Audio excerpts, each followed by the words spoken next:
I mean, they wanted to make a new brand. The Japanese have been waiting for the world to get excited about high-end quartz for like 20 years now, okay? I mean, with Astron at Seiko, they're like, this is the year, guys. People are going to spend thousands on quartz. I remember the look on their face. They're like, it has GPS on it. And everyone's like, so? And they're like, but it has GPS in it. And everyone's like, so? That was a big deal. Like, all the Japanese brands, Citizen, Casio, and Seiko, all did it. And it was sort of like the entire world yawned. Welcome to this week's aBlogtoWatch Weekly. We have David. Say good morning, David. Good morning. We have Ariel. Say good morning, Ariel. Good morning, everyone. And because it appears there's some sort of latent demand for two Scottish people talking about watches, we also have Alex back. Who knew Alex? That's like fake demand, like certain brands of watch that's been created for two Scottish people on a watch podcast for sure. You think it's all a ruse? Yeah. All going to get found out eventually in the end. Well, how are you this morning, Alex? This afternoon. It's great. Good to be back on. I mean, we are doing not badly in terms of worldwide coverage. We've got me in the UK, David in Central Europe, Ariel in the far west, and you in the far east. So we're global officially. You basically made Los Angeles sound like Perth, just so you know. Excellent.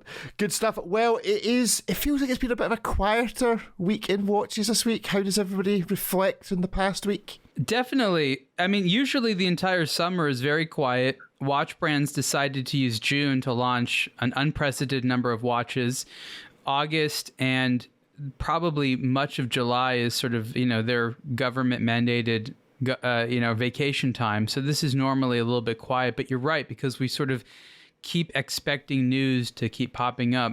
And there's a particular moment, I think it's like the last week of August, where we're going to see just an enormous amount again. So I guess we all have to figure out, like, what do we do for the next 6 weeks? I think we just talk and chat and talk about things and then do watches. So on that note, Ariel, you have just returned from France, which means it's a blog to watch, watches. What films did you see on the plane? So I actually saw a mini-series, which is kind of like a long film, that had a lot of watches in it for plot, but there was no like specific nice watch you would see. So the show was called Infinity with an I at the end. I think it might have been originally a French production. And it's about... Ari was busy watching French cinema on the way home. Okay, Jings. they're trying to be very... I don't know. The show, the thing was in Russian, English, and French, like equally. Maybe mostly in English, but also a lot of Russian and French. So it was kind of unclear. So it was about astronauts at the International Space Station who reached there through like whatever the old Soviet base was in like Kazakhstan, and there's some mystery stuff in there. But they're astronauts, so they have what looks to be astronaut watches, sort of Speedmaster-esque, but they're not Speedmasters. You could tell that the prop masters from the production just bought something inexpensive. So it was really great that they went so far as to write watches really into the plot, because time is, I guess, a part of it, without actually getting any nice watch at all. Alex, best use of watches in films that you've seen recently? Oh, recently, I always keep an eye out for things. If you're a watch guy, you definitely do.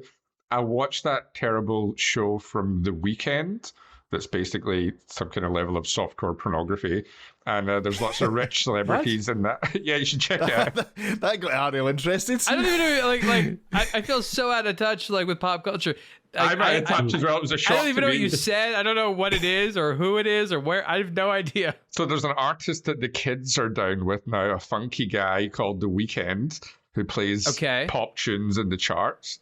And he's got this kind of the hit parade. He's got this kind of vanity project called The Idol with him and Johnny Depp's daughter in it, it's basically just softcore pornography. But there's celebrities and stuff in it, and there's lots of two-tone. I think he's got a two-tone sub in it. There's a couple of day dates, but it's good for watch spotting if you can distract yourself from all the nudity. I see. David, can you distract yourself from all the nudity to look at the watches on the telly? Yeah, you have a telly. Technically, it's the closest we've gotten to watch porn, I guess. Nothing taking your fancy in the watch world of the movie or the cinema? Because you say you own a television, so you just sit there reading books. No, studying the French classics. Russian, actually, but no, I haven't really seen anything. Yeah, no, not much lately, thank God. But it is a distraction. It's true. There is 2 shows I would check out. One is there's like a biopic series of Arnold Schwarzenegger, which I think's Netflix, and he's wearing like Panerais and all the rest of it. And the other is there's a show about diamonds. Has anyone come across this? It's about diamonds? Yeah, it was well worth watching if I could remember the name of it, because its relevance. It's called Nothing Lasts Forever. 100% anyone that's into watches should check out this show for the parallel track of the watch world to the diamond industry. It's about the creation of like manufactured diamonds and what the likes of De Beers think of this and how they created the market in diamonds. Lots of watch content because it's full of like guys wearing posh watches. So go and check out Nothing You mean diamonds Lasts aren't Forever. rare? Turns out they're not. What? Turns out it's all an invention. That's as rare as 2 Scottish people on a podcast about watches, right? I was so confused when in every city in the world you could travel about 5 minutes to buy as many diamonds as you could possibly want. That made them feel so rare to me. It's a very good point. I mean, actually, when you think about it, it's exactly right. There's like no city. There's plenty of cities in the world you can go to and can't buy a Rolex. Like most cities that have Rolex boutiques, you can't even go to and buy a Rolex. But there are no cities in the world that you can't go to and buy diamonds. Never seen it. You're never far from that. You can be anywhere. Diamonds on right this way. Diamonds and rats. Rats Anyway, buying the rat cockroaches. superstore. Is that where you drive on the weekends? First up this week, the Monday article. Comments about practical power reserves.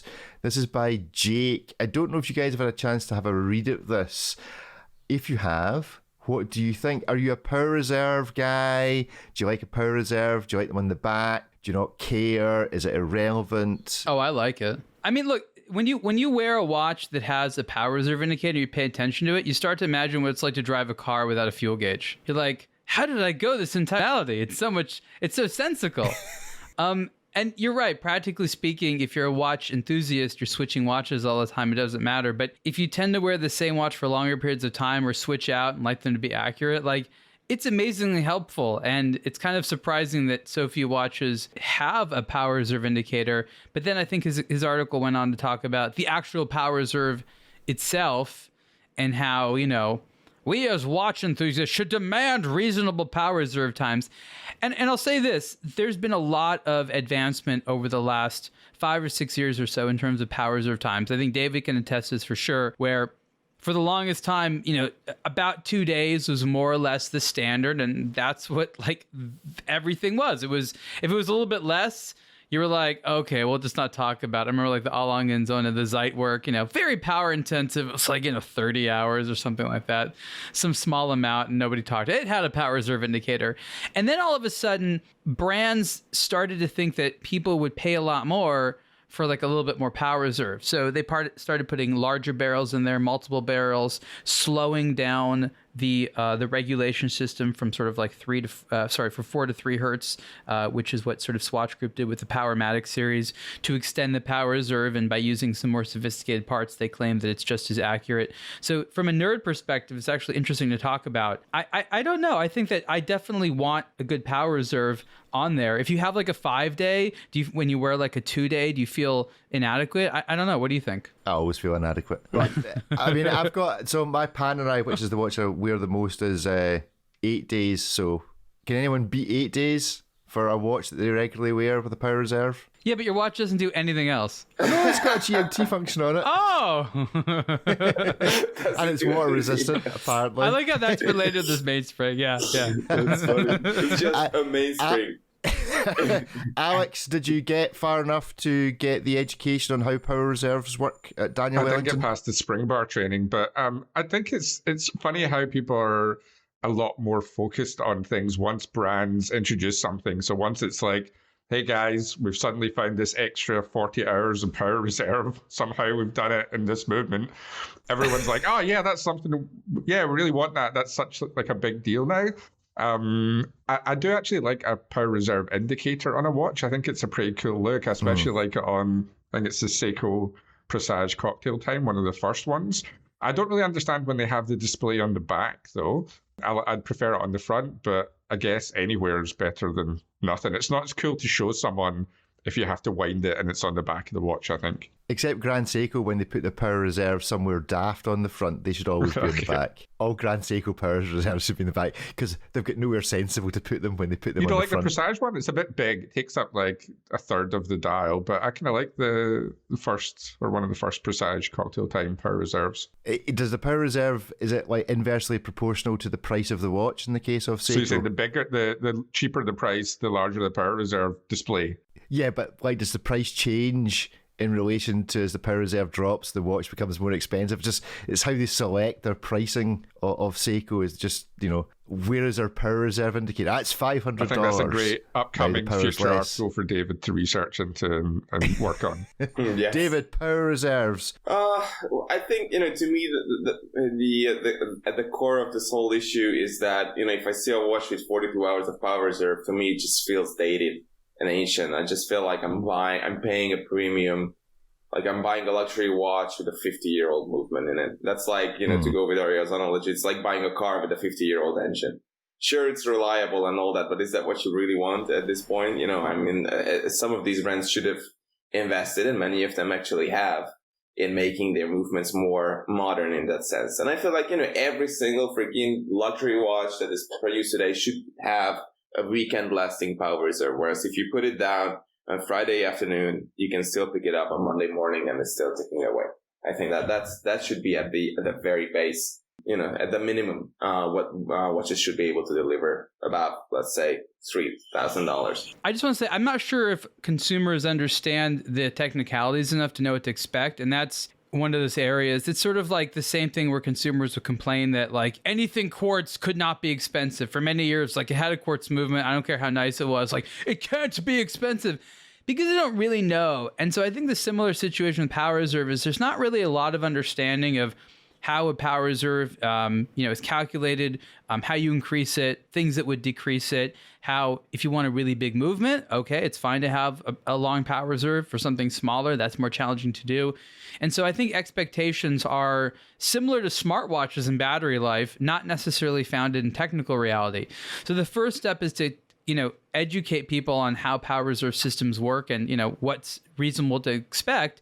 And then as you dole out innovation, which is actually happening, which is great, it connects to what, is actually interesting, because there's a lot of movements that come out with big power reserves and they've done nothing special. There's just a bigger barrel and that's that. And people are like, wow, 65 hours. How'd they do that? And everyone's like, well, it's like a bigger fuel tank. Well, they made the tank a little bit bigger. That's all they did. It's not that impressive. So I agree that it's something that practically is very useful, and so when there's improvements in it, it actually makes you happy as a consumer. But I don't want them to create all this weird mystification around it to pretend like it's a lot more complicated than it is. I mean, the difference between like a perpetual calendar and a $10,000 less calendar is like one wheel, okay? And is that the reality, that there's no innovation here? There is. It is literally just they're putting a bigger cog in to give you more power reserve. Or are there people actually innovating around how to make a watch last longer? Or just say they just give it a bigger fuel tank? It's mostly a bigger fuel tank. There are ways of making it sip less energy. But remember, the less energy it sips, the less frequency it's going to have and the more error prone it is. So a 5 hertz, 6 hertz movement, the higher you go, the more power it uses, not the least. So it's been interesting to see Grand Seiko and Chopard and Piguet, who have these very high frequency movements up to 10 hertz, who have more or less the same power reserve. That's actually more interesting. So if you want accuracy, power reserve actually is going to go down because you want to have a quote unquote faster movement that's less error prone. And so that's, I think, one of the core issues. And how accurate are power reserve indicators? Is it like fuel tanks? In a Mercedes, when it says you have 0 miles left, you have 0 miles left. In a Land Rover, when it says you have 0 miles left, you probably drive for about another day and a half. You have 40 miles left, yeah. There are 40 miles. My experience of a Panerai is it says 0, it's still going. It'll probably still go for another day and a half without any difficulty. As you said, it really depends on the model. I mean, the way that the hand is applied, the way that the scale is drawn, the particular system which is used. There's never been a need for them to be absolutely correct. Like, it says I have an hour left.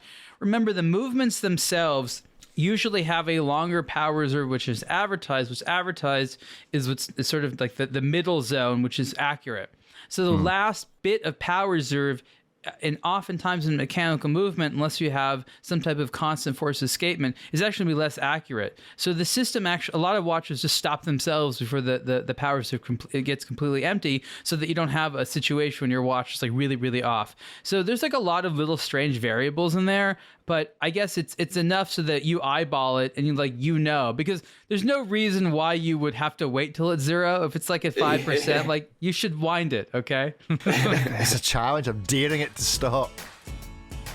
Ariel, as well as watching French and Russian cinema, you were also with LVMH Group at the launch of their surprise Steel Sports integrated watch. What? How significant is this for Louis Vuitton watches? Yeah, so this was a fun event where they relaunched the Tambor, and I really wish they would have given a more specific name because there's a lot of other Tambors, but this is now, simply known as Tambor. I think it because at the same time that the new Tambor is a higher end, as you said, integrated sports bracelet sports luxury watch comes out, Jean Arnault also announced that Louis Vuitton would be really focusing on higher end stuff.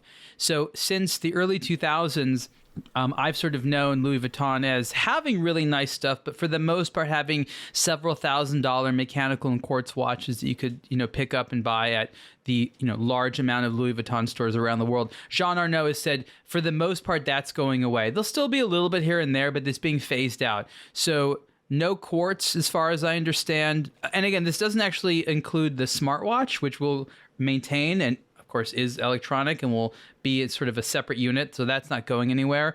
But something in the $5,000 or $6,000 range will rarely be entry level. It'll be higher, maybe $10,000 range or something like that. There's going to be whole new collections coming out. They're going to be relaunched over the next couple of years. So this is just the start. And if you just sort of objectively look at this watch, it's very, very nice. This is a well-done item. It's nicely made. Yes, it is suggestive of a lot of other things out there. You could tell that he likes, a little Gerald Genta here and a little FP Journe here, and it sort of all comes together in this nice kind of, beautiful, slick design with a new movement.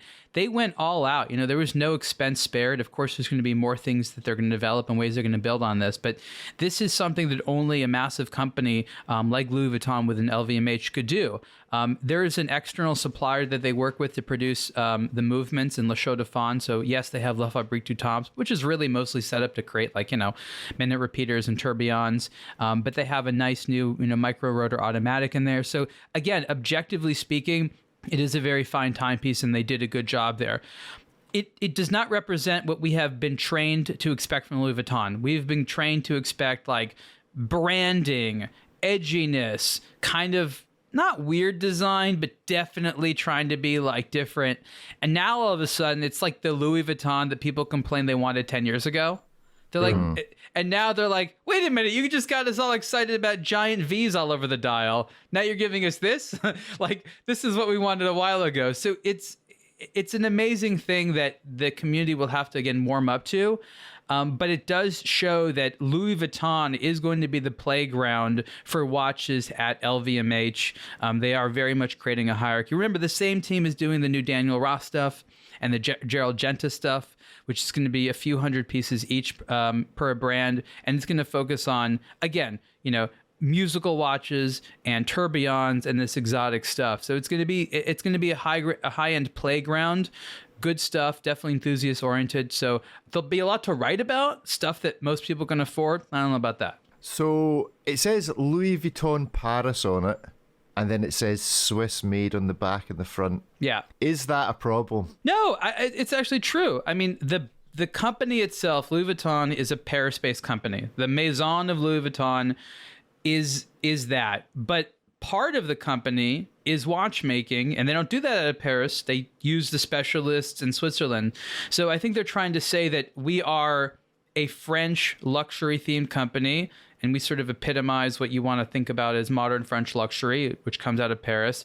But for watches, watches are best done in Switzerland, and that's where Louis Vuitton gets its watches made. So that's really how you connect those two. Now, as you can all tell, I'm not a fashionista, and I wonder, does Louis Vuitton, I assume they think it does, have the brand name to pull this off in the watch world straight away, or is this going to be a slow grow? Is this appealing to people who are already buying the Louis Vuitton handbags and are into that and aspire to that as a brand, and then the watch geeks like us are going to have to take a bit of warming up to think that this is the equivalent of buying a Royal Oak or a 5711 when the prices get to that kind of region? Where does this sit? I'm not really grasping what they're trying to achieve here. They've got the really high-end stuff, and then they've got the mass consumer fashion, which is still expensive.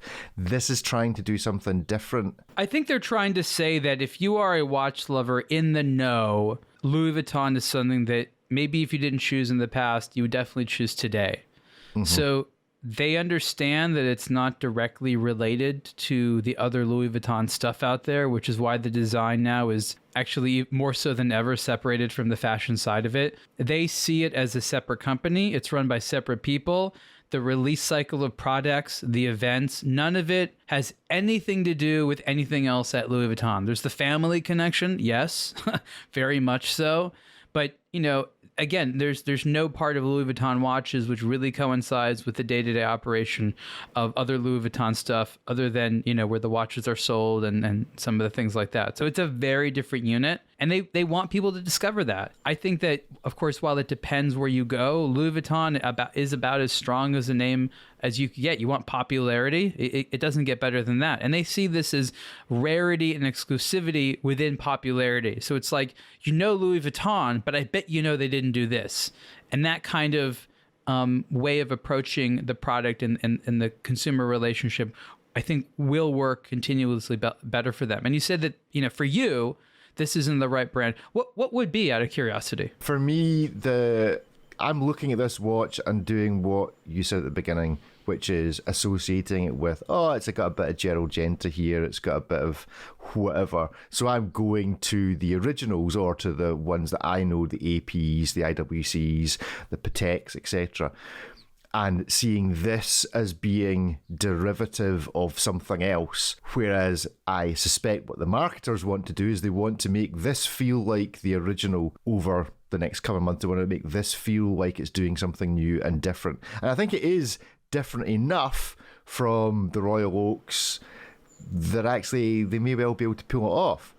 But it's just not where I go first. Maybe it's just I've never been one for the wear the big brands on your shirt, advertising Adidas or Louis Vuitton or Nike or whatever it happens to be. Do you see that as being one of those watches? Do you see this as being... This is the thing. I don't see this as being one of those watches, despite the fact that it's got Louis Vuitton written around the edge. Which you can barely see, by the way. I mean, it is microscopic. A bit like the Bulgari stuff. So I think this is moving away from the mass production advertising, you become a billboard for our product, that actually give it a good few months and you'll probably settle into this and think of this very much like the Octo Finissimo. We'll see how they get on with the range. I think it'll come down to how easy are these going to be to get. The entry level's €20,000. Micro rotor, big brand, well made. Seems like a reasonable price, if you could say that about anything. But are they going to be creating artificial scarcity in this? Or are you going to be able to actually get hold of these? That's what we're going to have to find out. And there was a lot of people asking Louis Vuitton and Jean specifically about that. Orders are supposed to start in September to deliver. They're taking people's money now. What we're going to see is what we see with most of these sort of new products. First, we have the early adopters, and that includes the many friends of Louis Vuitton out there that just like their newest stuff. We don't necessarily think about all these people, but around the world, given the popularity of Louis Vuitton, the people that will just buy without really thinking about it, something new and cool from Louis Vuitton is quite high. it's a limited population, but it's entirely possible that for several years, the demand will just go to them. Because again, these are not going to be made in huge amounts. We're talking a few hundred a year, I think. So there's going to be a large pool of early adopters. By the time that pool ends, maybe some of the more conservative minds in the enthusiast community will have had a chance to see the product, let it burn in, as you say, and will be more accepting of it. So I don't think that it's a problem that Louis Vuitton is worried about right now. They believe that the brand is strong enough. For them, it's about creating desire. And I think that's what's important. They don't need immediate sell-through. They don't need people, standing in line. They want to make an object that at least some people really, really desire. And I think that there's enough people that are excited about this to buy it as it's available, that they not need to sell it for over retail, but you're not going to see these discounted 5 months from now on, on Joma Shop or something like that. So I think that they have at least an awareness that they don't have to worry about creating demand for long. What they do need to create is a genuinely good product that amongst the highest end collectors, no one has to pretend they're giving a compliment to. People can look at it and be like, wow, you really did a nice job. That's like the only thing that the team is thinking about right now, is soliciting that type of feedback. Yeah. I mean, it does look, if you like the design, and even if you don't like the design, it does look well made and look good. Alex, David, do you know where you would go in your respective countries to even consider buying one of these? Like, where do you buy a Louis Vuitton watch? Because that's the other thing I have a problem with, is where do I actually go to buy one of these? If you wanted to buy one, though, if you're in the market for Louis Vuitton products, you know where to get Louis Vuitton products. I don't think this is going to be your first foray into the Louis Vuitton collection. I've seen, I know where some shops are in Melbourne. I assume you'd get them from there, but like Ariel said, I don't think they're going to struggle selling them initially to people, the diehard fans. And I think that's a really great advantage they've got with a design like this. They don't have to make it too super over the top. It can just be quality, a bit of class. They've somehow summoned up some kind of magic and made an integrated steel sports watch that doesn't remind me of all the other ones. When I heard they were making one, your body as a watch collector enthusiast, you're like, not another one. Here we go. And for some reason, I can't quite put my finger on it. It's different. It's different enough from all the other ones. It's different from IWC. It's different from Hublot, AP, Patek. It's different from everything. And I think that's a huge thing. And I think we need to think as well about how long fashion brands and luxury brands have squandered that brand name when it's come to actually making watches. For years and years and years, they've just thrown out junk. And this feels, maybe after a brand like Hermes, who they've already shown you can do it. And I know watch enthusiasts that have their watches who are both fans of the brand and fans of the watchmaking that went into it. And this seems like a natural progression along those lines for Louis Vuitton. Yeah, what's funny is that in this neck of the woods, what happens is that sometimes you go to boutiques and you actually stand a pretty good chance of finding stuff that you wouldn't find in Paris. So here in Budapest, if you go to Louis Vuitton or Gucci or, some of the other dealers, like, for example, the Tudor AD here, for a long time had watches that, nobody could buy elsewhere. They were on waiting lists in London or wherever else, and you could just pop in here, walk in there, and pick one or even two of them up. I mean, those days, to some extent, are gone, but, that was the case even as, as recently as end of last year. And who knows, maybe you can get lucky today. So, I'm pretty sure that, they will have at least some sort of allocation here at the Louis Vuitton boutique. So, I would just go in and try there. And if they don't have it, then maybe I will find one when I'm traveling if I'm so hooked on it. Otherwise, I'm not going to pursue a freaking watch like that unless I'm absolutely and deeply in love with it. Is there any likelihood that you're going to be able to buy a Louis Vuitton watch in anything other than a Louis Vuitton store? No. Can you do it now? No. Can you go into any watches of Switzerland in the world and buy an LV? There was watch? limited wholesale distribution. My understanding is that has ended or will be ending in large part, but the reality now is that if you want to buy these, it's going to be through Louis Vuitton. I don't think that there's going to be a network of dealers. And that's fine, because I think there's probably more actual Louis Vuitton stores in the world than you would even need to sell these. So it's not all the stores, but if you contact your local one saying you want this watch, I mean, they'll do their best to hook you up. So I don't think it's going to be that challenging, but you're right. It's not that clear what store to go to. I just wonder whether being able to go along to a multi-brand boutique, even for the next couple of years, and see this sitting beside a Rolex and an IWC or a Patek or something, would actually be of benefit to it if the quality is that good for you to say, well, wait a minute, I'd never really considered, because I thought of Louis Vuitton as a fashion brand that makes handbags, but here's this really cool looking watch beside this other really cool looking watch that's already got the desirability that I value in watchmaking, and actually, I could buy the Louis Vuitton as well. So I just wonder whether strategically they should be placing this in a couple of big stores somewhere, a couple of exclusive boutiques, whether it be in Dubai or Hong Kong or London. It's entirely possible. And I think that the smart thing to do when you're LVMH is wait for people to come to you. Because what you do is you have this for a few years, and they're way better off when those dealers, in some of those select cities go to them and be like, oh, we have to have this. That gives them the best terms and stuff like that. Right now, if they start shopping it around and be like, hey, I know that we have like the world's best luxury distribution, but can you carry our products? The stores actually, they smell blood. They'll be like, wait, you need us? Oh, okay, we're going to use this opportunity. So a lot of it is just sort of posturing in politics. Good. Well, I look forward to seeing these in the flesh when they finally start hitting the wrists of people that we know. So yeah, let's see how they get on. AP announced the release of a bunch of 37mm Royal Oak Offshores. Simple question, do we care? Me? No. No. Anybody care? Not in a long time. Not much.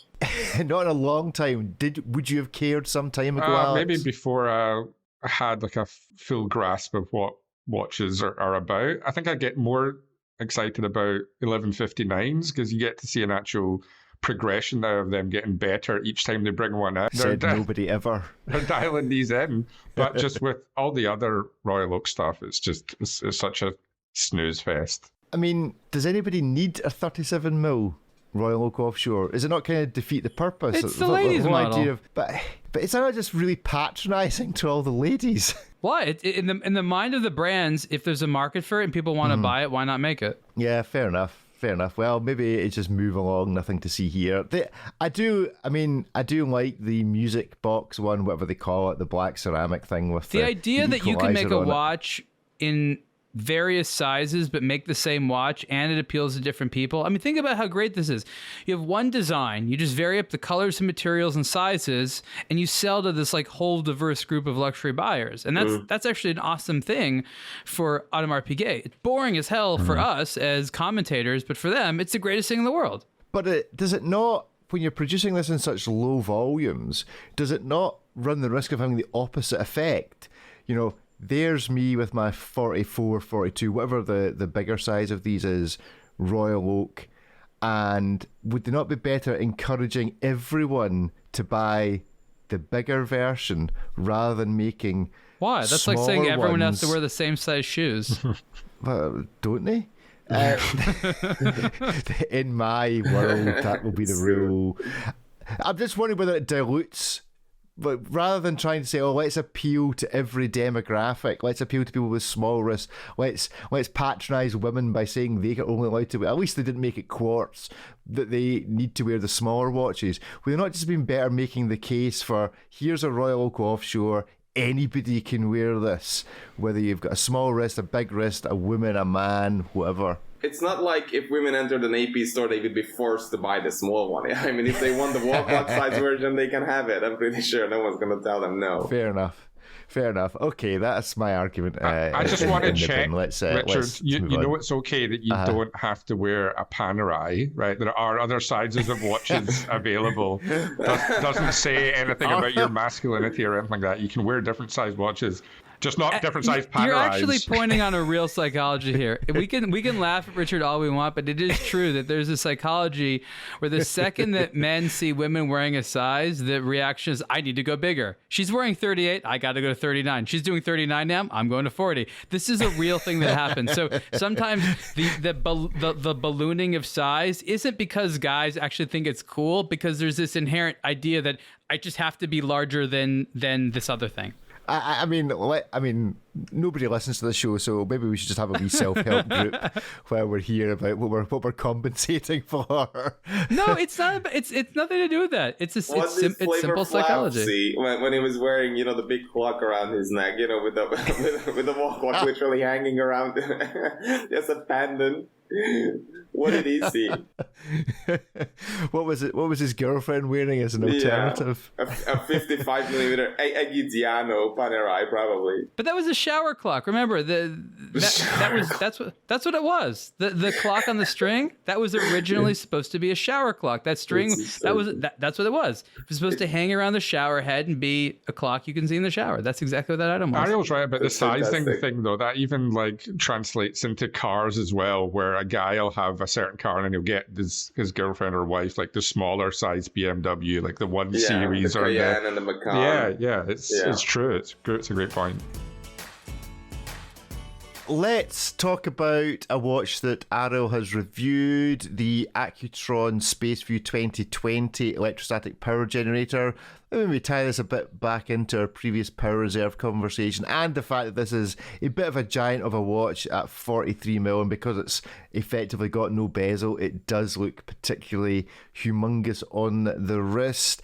Ariel, your reflections of this, is this just a dead-end technology that, it's nice to bring it back, that's it? Or can we ever expect this to continue? We've just scratched the surface of weird electric machines in the form of watches. I've been predicting this coming for a while, but basically, we have all these mechanical watches, or essentially sculptures. None of them improve upon horology. They're just there to look interesting, to be beautifully finished. And we've celebrated this for years now. The electronic version of this is mostly software-less electronic watches that just do things in strange ways, incorporate interesting power generation techniques, or do things that use motors to show the time. Think of the Devon tread in a way that you can never really do with mechanical. And so the era of using electronics to play with time telling, maybe be a little bit artistic about it, I think is just sort of starting now.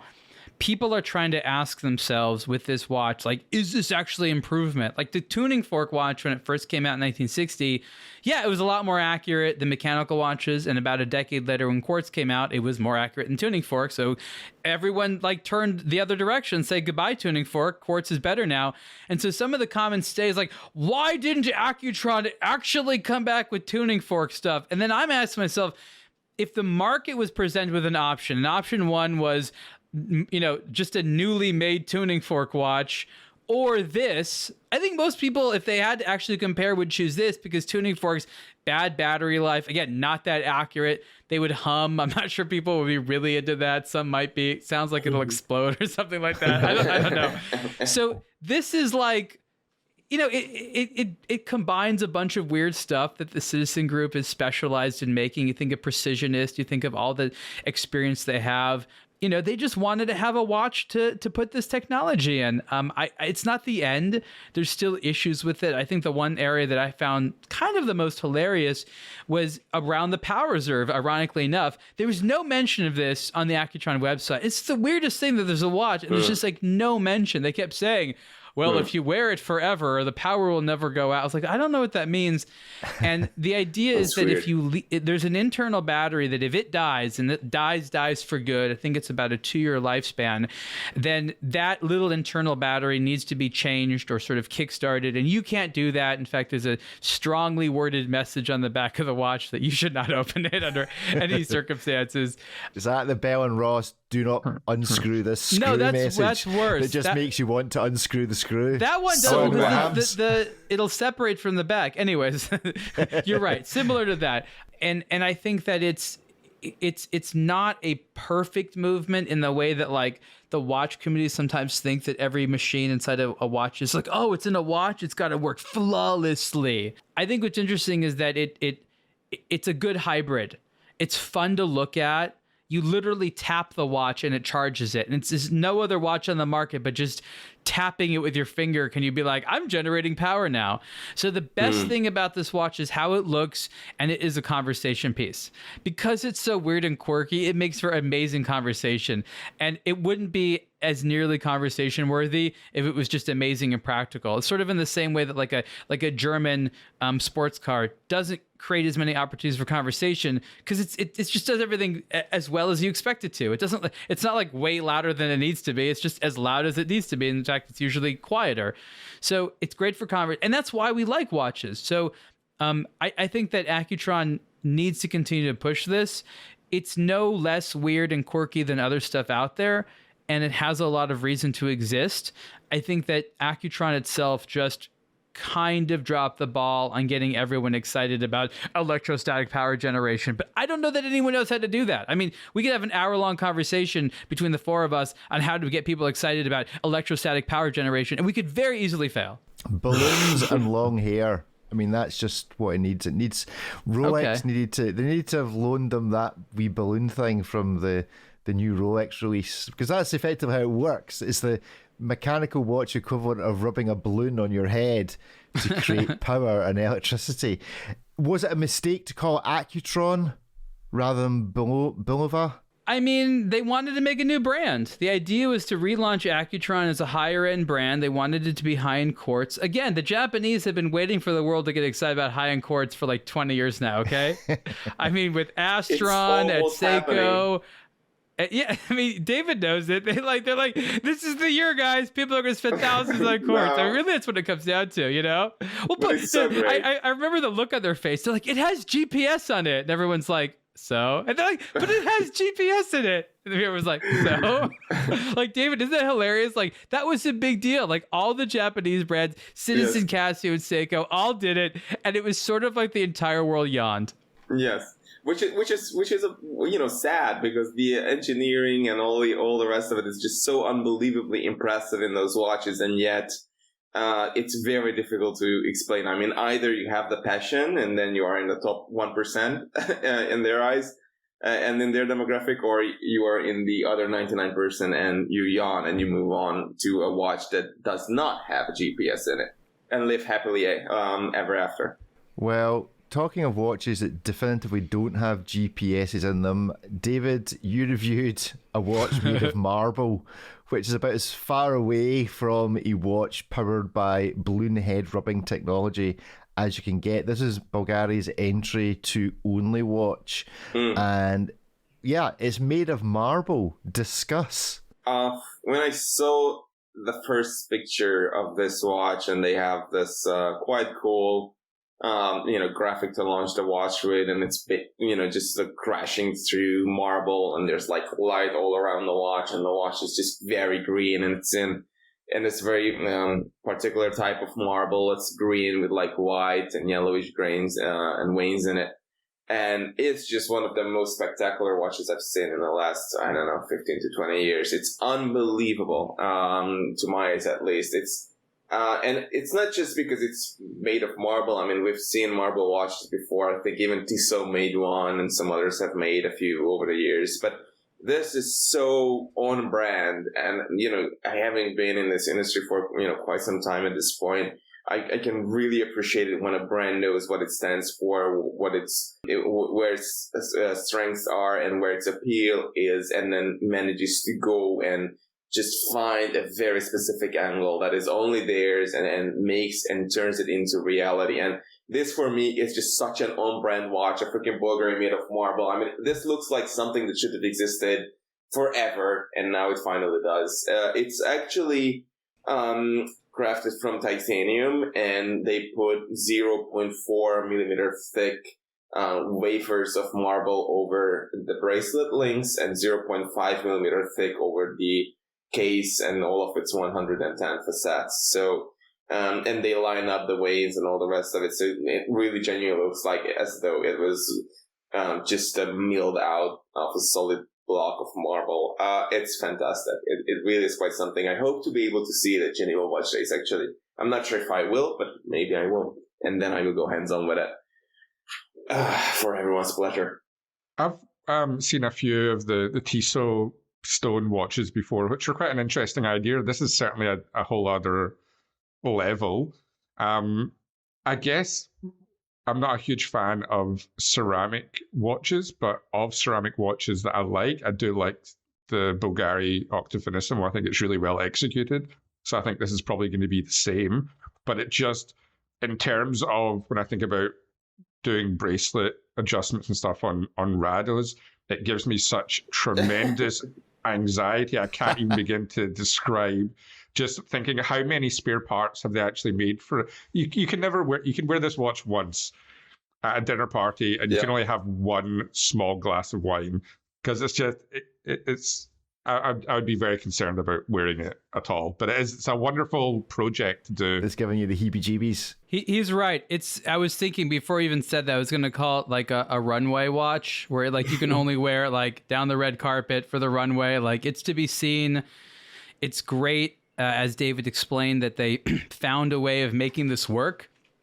I've been discussing making watches out of marble and stone for a long time. I think a lot of people have contemplated it. Some brands have tried to do it, and you see, relatively simple, like round, thick cases, similar, the Tissot wasn't that thick, but it was round, easy to cut. You start to get in these square shapes and angles, and if you know about marble and cutting, like, it's a disaster. Like, it's brittle, it's going to come apart. Like, it's a fantasy. And that's why I was joking in the comments that looks like, an AI image generation created it, because it's kind of what it looks like, right? It's like, take beautiful organic texture and, skin it over, watch design.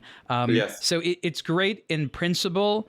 I hope it'll look great in real life. I mean, it'll have to be thin enough and precision cut enough. The edging on this is going to make a big difference. Bulgari gets all of its value by just having these renderings, right? Like, the actual product that never even needs to look good. They already have 100% of their marketing, appeal that they want. So great stuff, but maybe in the future there'll be a way of getting this done better. Maybe there's a way of coating it or dipping it in something that'll make it really super hard, so you could cut a very small slice and basically set it in some type of super hard lacquer. I'd love to see people keep trying, but I think that we've all agreed that, practically speaking, like, we'd all be just unbelievably afraid of wearing this thing. It says the 5 year in terms of research and development, which we all know whenever brands say that, you're like, cool. So it's about 3 months then. But this actually feels like one of those very rare moments that we should celebrate, where it does feel like this could have been 5 years in the making. And at the very end, they thought, we can't make more than one of these. Like, everyone's taking stress leave off work. We've wrecked too many of them. They've said that they spent 800 hours, so basically like 5 months on it, on the research and development and the assembly. But apparently they could have said 5 years. It's interesting that there are no photos of anyone wearing this watch. Yeah, I mean, it goes on auction. They wouldn't put it on anyone, so that maybe the highest bidder. There's not a wrist shot of it. There's no wrist shot of how the bracelet works. Like, there's no reverse angle of how on earth you would resize this in any way, shape, or form. Stop asking for all this information. You're going to make them look bad. It doesn't actually go on anyone's wrist. Ever. So it is.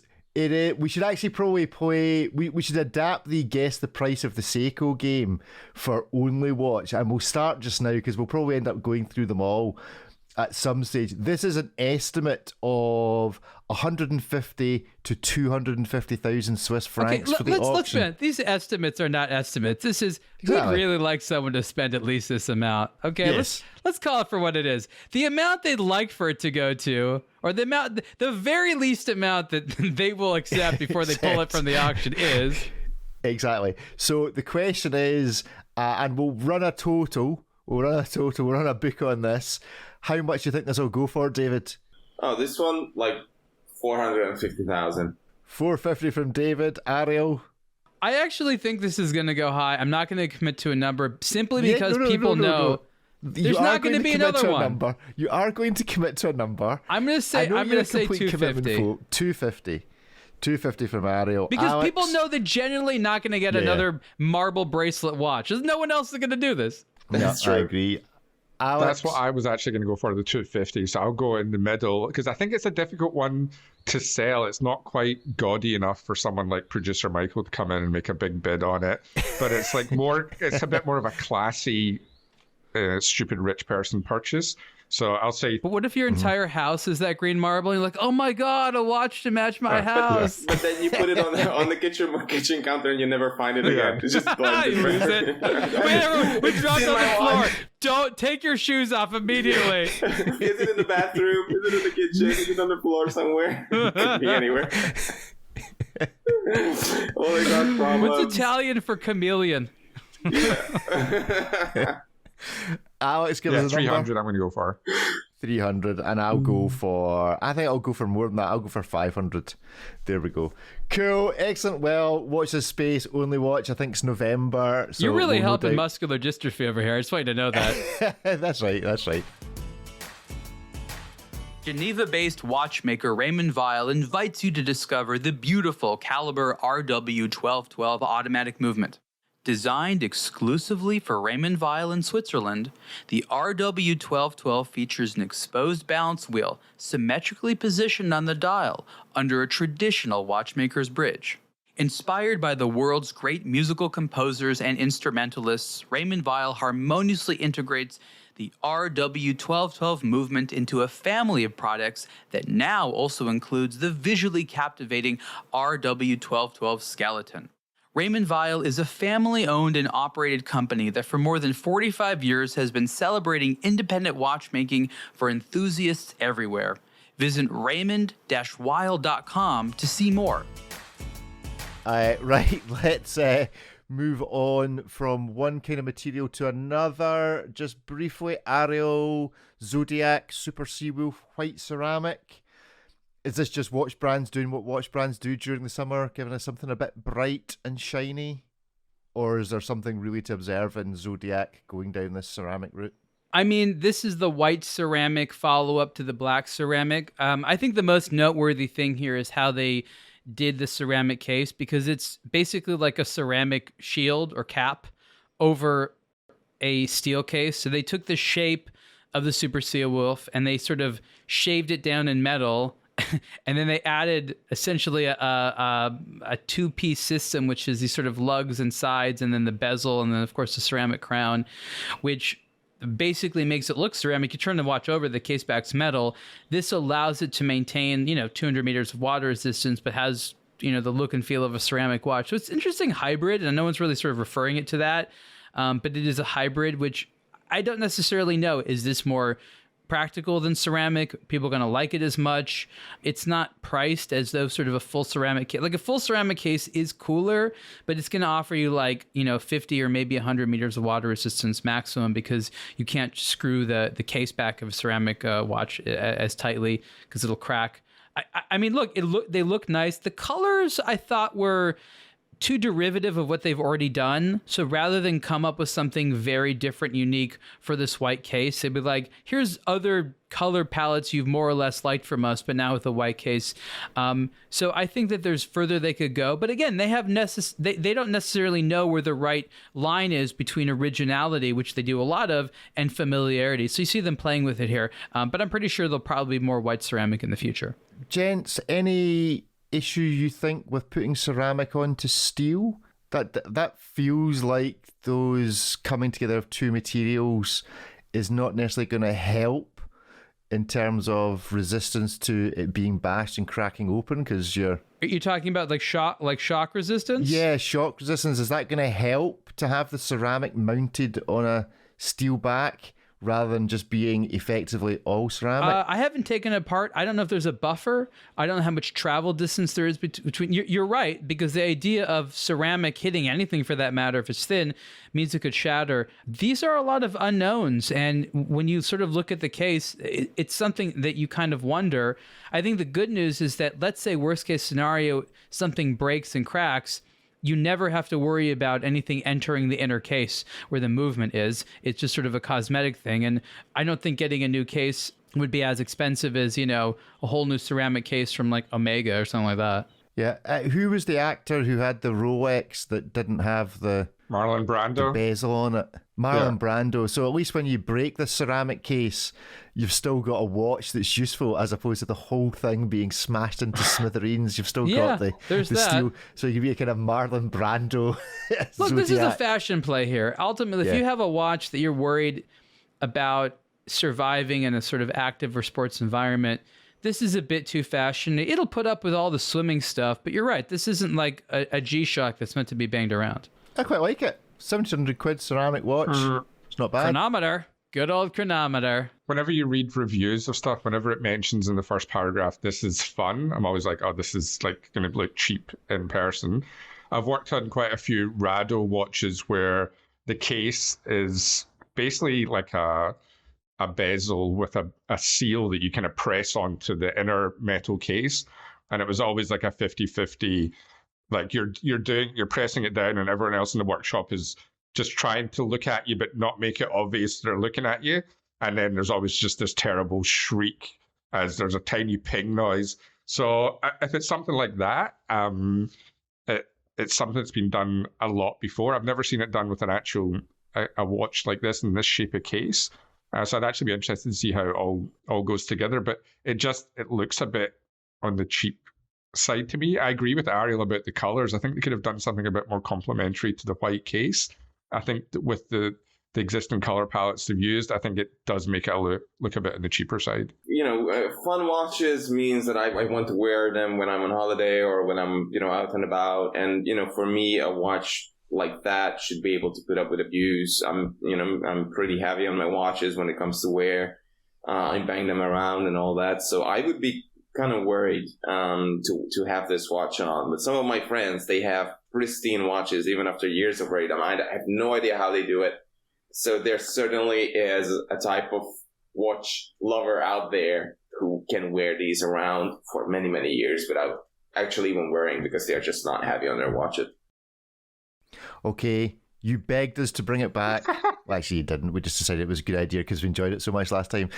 We're going to do hit miss maybe, so maybe we'll find some different theme music for it or something like that. But this week's hit miss maybe, we have a few watches. We're going to do our very best to have Ariel commit to an actual opinion, and a short one at that, for these watches that we covered on a blog to watch, but just don't have time to go into a full depth review.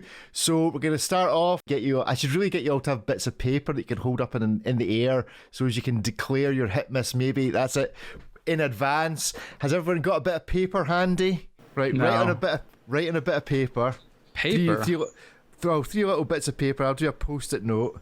So there you go. There's hit. Why would we need the paper? Hold on. So I'll show you in a minute. So why can't I just do it like Roman style, just thumbs up or thumbs down? You know. Oh well, yeah, you can do that. Okay, that'll do as well. That's good. I'm gonna go all Joaquin Phoenix on this. This is an outrage. This is the second time I've been on a different podcast with Richard and had to make I threw away my last one because I thought I'm never going to need to use these again, and he resuscitates these posters, and the rest of you are just okay. That's fine. Last time. I liked your sign. Well, I think you should use a sign. Right, so we're going to do hit miss maybe, so all at the same time on the count of three, a bit like rock, paper, stones, so that we can get a commitment in advance of other people's opinion. So, and then you can talk about it for a sentence. So first up, new release, the Awake Mission to Earth Meatball Watch. So on the count of three, hit miss maybe. We have 2 hits, a maybe, and David's yet to commit. There's a maybe option? Yeah, maybe is in the middle. Maybe, is that the option where I can discuss more? Okay, so we have 3 hits and a maybe. Ariel, tell us why it's a hit. Because it's briefly. Pretty. At the end of the day, it's a nice looking watch. People they're complaining about little nuances. I mean, is it crazy original? No, but it's a fun looking watch. It literally looks like a prop from that an astronaut would wear. You know, they borrowed a lot from Omega with the strap. And they just liberally use the NASA logo, which basically you get for free. It's just a very good example of how to make it fun. I mean, even like the little fish on the back for the water resistance is wearing like a little astronaut's helmet. It just says funny stuff on it, and it's cute and charming. So it's pretty looking. There's good detailing. For me, that's enough. Alex, why is it a hit? And is it because it's got a fish in the back? There's enough little details that make it just that little bit more interesting. Things look to be well executed for the money. There's enough NASA stuff there. It doesn't look cheap. There's always a worry that with these kind of things, it's going to look too kind of playful and cheap. But this still looks like a watch that someone who loves watches and NASA could wear every day. Excellent. And David, why is it a hit? Yeah, it's fun watches are only a success in my eyes if they are actually a proper watch in the first place. And this one looks very legible, beautifully proportioned, and well made, and priced at like $900 US. I think this is a win, especially with all those little details. It's fantastic. Okay, well, it's the holdout maybe. It's only a maybe because I just don't like the stuff with NASA stuff on it. It just gets my goat. Would you rather be just actual meatballs? Oh, actually, yeah, a meatball watch. That actual meatballs. There was that watch that was the spaghetti timer. There you go.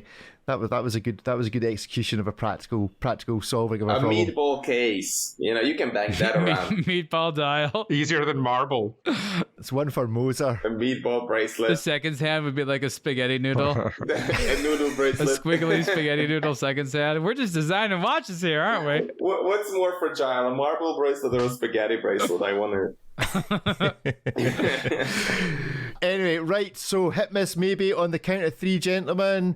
Hit miss maybe for the Aquastar Model 60. Oh, we have 2 misses and 2 hits. Ariel, why is it a miss? I just don't know why. Why do they keep making this? Why? Like, I don't know what's new about it. Like, look, I've worn Aquastars before in the past, and they're nice. I don't necessarily know what's new. When I see something like this, I know that there's some people out there that were waiting for this. They wanted this exact size. They wanted this exact dial, and there's nothing wrong with it. But as someone who is looking for novelty, I mean, we just all got bored about the 37 millimeter Audemars Piguet. This is another 37 millimeter watch that, again, it'll never be something that I consider. So I do want people out there to like it, but for me personally, there's nothing to take interest in. David? Well, I wish Aquastar well, and I hope they will do well with this one. It's very subjective what I don't like about it, but I'm not a fan of these lugs, this lug design, and it's not specific just to this watch, but this watch turns it up to 11. It's very flat, very, very long. It's not very appealing to my eyes. It looks like old tech from an era when they couldn't make cases and lugs pretty, and it's just stamped out, and then it just doesn't look intricate enough to my eyes, and it's constantly drawing attention to itself while also being David's right. It's from the generation of stamped everything. This is not per se stamped, but it's from the generation where everything was stamped, and that's where a lot of these shapes came from. Now that we have CNC and a lot more sophisticated stuff, so yeah, in a sense, I agree with David. Like, designs like this sometimes need to stay in the past. Yeah, I just don't see the reason why we keep having this case design and lug design with us in 2023. I'm going to ask Alex this because I think you'll be sensitive. Imagine if a watch came in with a rolled steel bracelet. And you're not using solid links. Like, wouldn't you be just like, you're like, this shouldn't be here. Like, no one should be making like folded steel bracelets or anything for that matter. I totally agree, but there's part of me that gets so annoyed every time a brand does a reissue and they screw it up in ways that could obviously be avoided and make it not like the watch that was cool in the first place. And I've got quite a few different skin divers, which this is basically a skin diver. And yeah, most of the ones I have are junk and are falling apart because, as you just said, when they made them back in the day, they were rubbish. So I don't hate the idea of having a watch that is $1,200. It's not insane price-wise compared to a lot of other stuff. Probably for a similar level of quality. And I like the overall design, the vintage design ideas of it. I like a steel bezel, and they've not tried to change anything up or make it too fancy. And it does give you that kind of vintage feel in a modern-ish package. It's so conservative. I mean, it is like the epitome of a conservative dive watch. Well, I like the steel bezel too, which is why I'm a big fan of steel bezels. They just wear so well over a period. So this is one of the few 37 mil I know, watches. It's great. Oh, I love it. This is one of the few 37 mil watches. Especially the tear. I would be interested in. Okay, the Shinola Run Late limited edition watch. Count of three, hit, miss, or maybe.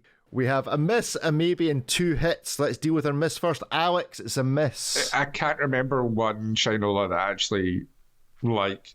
There's little design cues here and there that I don't mind on this, but the majority of it is just, it doesn't really do anything for me at all, I'm afraid. Ariel, why is it a hit? I mean, this is just their sense of humor. Any brand that is able to laugh at themselves or not take themselves too seriously and do this, I mean, this is an internal joke that became a real product. Remember, this is called the Run Well, and the joke is that it's run late, and that because, I'm not going to go too deep into it, but someone at Shinola is late all the time. So, the question is like, what time is it? Doesn't matter, I'm late.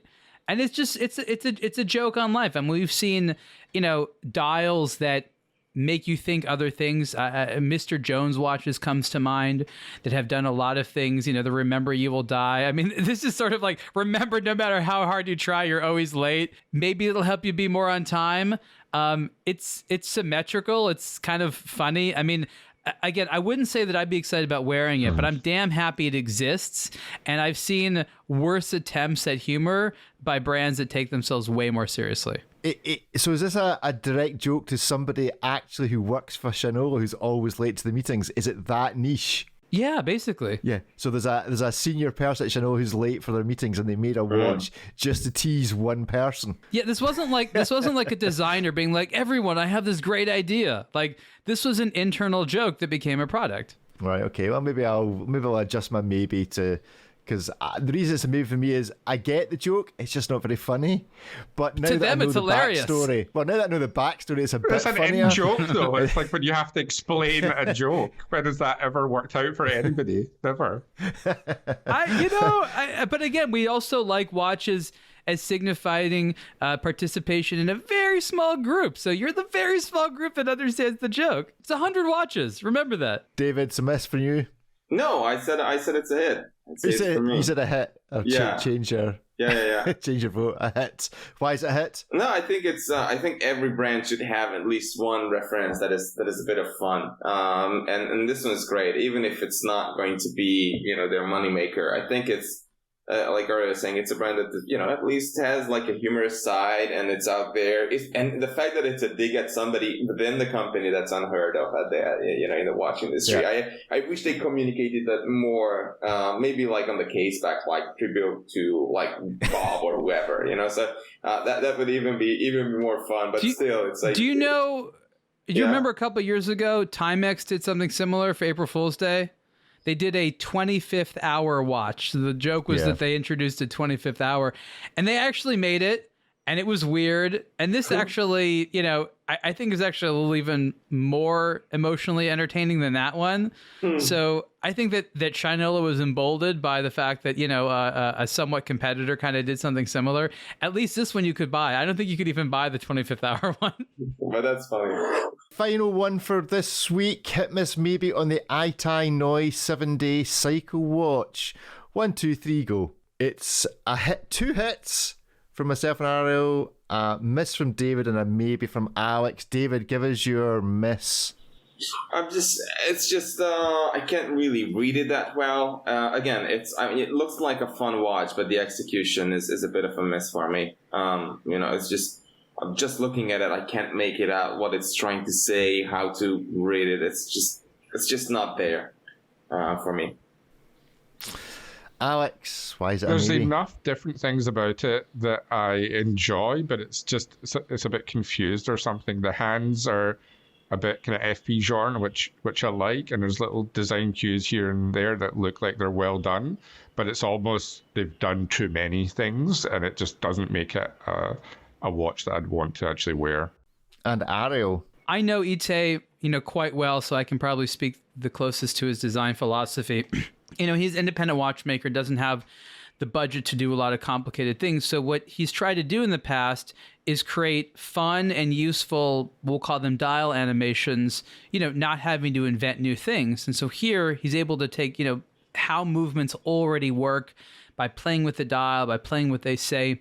And I think what he's doing here is he's taking an experiment. He's basically saying, you all know these watches that have the days of the week, but other than having them in other languages, you basically see most of the same stuff outside some of the little things that your Elaine Silbersteins have done. And here he is in 3 separate instances showing other ways of indicating the days of the week. Some of them, like he has one here where he just says it like by numbers. He says rest day, first day, second day.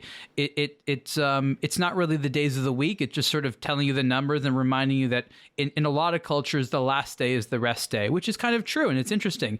You have another one where it is the days of the week in Hebrew. So it's just interesting to see how that's done. And the way he does it is he has all of them on the dial, but then the disc in the back illuminates the current one. And so I think he's done a good job of presenting a different way of indicating the days of the week in a budget way, because he didn't have to invent any new movements or stuff like that, in a way that I think feels genuinely satisfying. So given what he was trying to accomplish and the sort of thing he was trying to demonstrate, I think he did it quite well.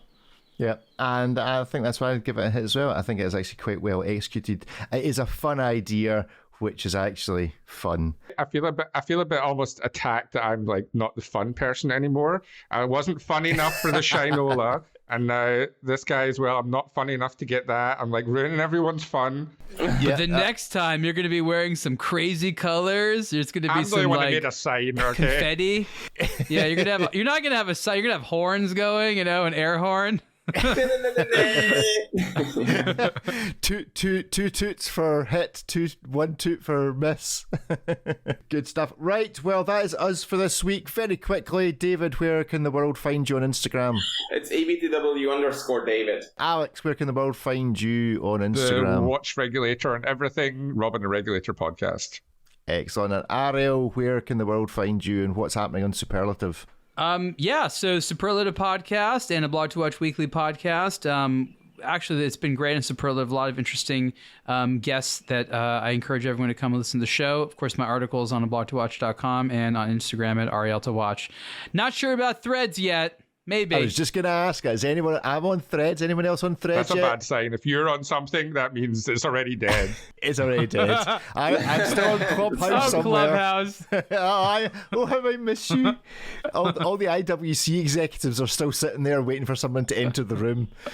They were a firm that bought into Clubhouse in a big, big way. Anyway, you can find me on @RickTikTok on Instagram and Threads. Thank you all very much for joining us. Join us again next week. Goodbye. Goodbye. Bye, everyone. Bye, everyone. Not sure about Threads yet. Maybe. I was just going to ask, I'm on Threads. Anyone else on Threads That's a bad sign. If you're on something, that means it's already dead. It's already dead. I'm still on Clubhouse somewhere. Clubhouse. How I miss you. All the IWC executives are still sitting there waiting for someone to enter the room.